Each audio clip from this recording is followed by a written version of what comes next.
লিম্পি ক্ৰিয়েশ্যনৰ আন এটি ভিডিঅ'লৈ আপোনালোক সকলোকে স্বাগতম জনাইছোঁ। আজি আপোনালোকৰ বাবে লৈ আহিছোঁ এটা টেষ্টি ৰেচিপি, কচু ফুলৰ ভাজি। আহকচোন চাওঁ ৰেচিপিটো কেনেকৈনো বনালোঁ আৰু কি কি বস্তুৰ প্ৰয়োজন হ'ল। প্ৰথমতে মই কচু ফুলখিনি ভালদৰে ধুই অলপমান ৰ'দত শুকুৱাই লৈছোঁ। তাৰপিছত এতিয়া ফুলখিনি সৰু সৰুকৈ কাটি ল'ম, টুকুৰা টুকুৰকৈ। এয়া টুকুৰা টুকুৰকৈ কাটি ল'লোঁ কচু ফুলখিনি, আৰু লগতে লৈছোঁ অলপমান কেইফুটামান নহৰু সৰু সৰুকৈ কুটি লৈছোঁ, আৰু এটুকুৰা আদা কুটি লৈছোঁ, আৰু দুটা শুকান জলকীয়া, ভোট জলকীয়া লৈছোঁ, আৰু এটা পিঁয়াজ কাটি লৈছোঁ মিহি মিহিকৈ, আৰু লগতে লৈছোঁ অলপমান হালধি আৰু অলপমান ধনিয়াৰ গুড়ি। আৰু এইফালে এটা কেৰাহীত অলপমান পানী দিম। পানী দি কচু ফুলখিনি ইয়াতে অলপমান সিজাই ল'ম। এয়া কচু ফুলখিনি দি দিছোঁ। অলপ সময় 5 মিনিটমানৰ কাৰণে ৰাখি দিম, কচু ফুলখিনি সিজি যায় যাতে ভালদৰে। এয়া চাওক, কচু ফুলখিনি ধুনীয়াকৈ সিজি গৈছে। এতিয়া পানীৰ পৰা উঠাই ফুলখিনি এটা খৰাহীত ৰাখি দিম পানীটো যাবৰ বাবে, এনেদৰে।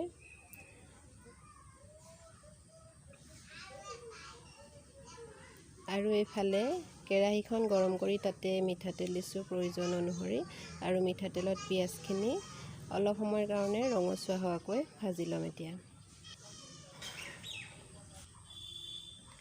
পিঁয়াজখিনি ৰঙচুৱা হৈ যোৱাৰ লগে লগে অলপমান পিঁয়াজ মই কাঢ়ি এক্সট্ৰা কৰি থৈ দিম। আৰু ইয়াতে এতিয়া মই দি দিম আদা নহৰুখিনি।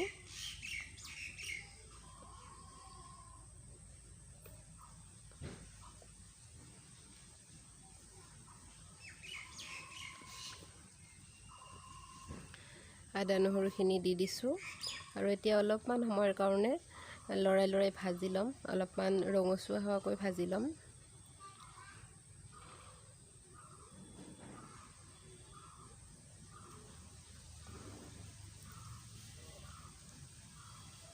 তাৰপিছত ইয়াতে এতিয়া মই দিছোঁ হালধিখিনি, আৰু লগতে ধনিয়াৰ গুড়িখিনিও দি দিছোঁ। আকৌ এতিয়া অলপ সময়ৰ কাৰণে ভাজি ল'ব লাগিব। এনেদৰে লৰাই লৰাই ভাজি লৈছোঁ। আৰু ইয়াতে এতিয়া শুকান জলকীয়া দুটা এড কৰি দিম।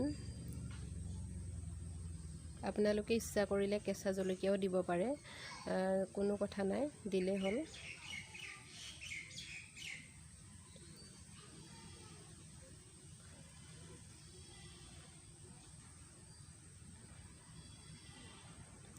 এনেদৰে অলপ সময় ভাজি কচু ফুলখিনি এতিয়া ইয়াতে এড কৰি দিম। এয়া কচু ফুলখিনি মই দি দিছোঁ। আকৌ অলপ সময়ৰ কাৰণে ভাজি ল'ব লাগিব, ভালদৰে গোটেইখিনি মিক্স কৰি ল'ব লাগিব।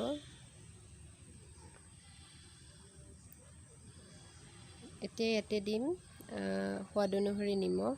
সোৱাদ অনুসৰি নিমখখিনি দিয়াৰ পিছত লৰাই লৰাই 10 মিনিটমান ভাজিলে আমাৰ কচু ফুলৰ ভাজি ৰেডি হৈ যাব।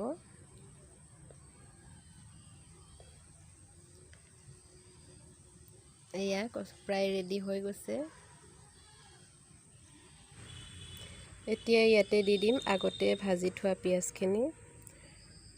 পিঁয়াজখিনি দি দিছোঁ। এনেদৰে এতিয়া 2 মিনিটমান ভাজিলে ৰেডি হৈ যাব। আপোনালোকে ইচ্ছা কৰিলে ইয়াতে নেমু চেপি দিব পাৰে, নিদিলেও কথা নাই, এইটো সম্পূৰ্ণ অপশ্যনেল হয়। এয়া দেখিছে, ধুনীয়া। এয়া কচু ফুলৰ ভাজি ৰেডি হৈ গ'ল। কোনে কোনে এনেদৰে বনাই খাই পাইছে কমেণ্ট ছেকশ্যনত জনাবচোন, আৰু যিসকলে বনাই খাই পোৱা নাই ট্ৰাই কৰি চাব মোৰ ৰেচিপিটো। যদি ভাল লাগে কমেণ্ট কৰি জনাবলৈ নাপাহৰিব, আৰু যদি ভিডিঅ'টো ভাল লাগিছে তেনেহ'লে লাইক কৰিব, কমেণ্ট কৰিব, শ্বেয়াৰ কৰিব, আৰু মোৰ চেনেলটো ছাবস্ক্ৰাইব কৰিবলৈ নাপাহৰিব, আৰু কাষতে থকা বেল আইকনটো প্ৰেছ কৰি অন কৰি ৰাখিব, যাতে আহিবলগীয়া নতুন নতুন ভিডিঅ'ৰ ন'টিফিকেশ্যন সকলোতকৈ আগত পায়। তেনেহ'লে আজিলৈ আহোঁ, বাই বাই।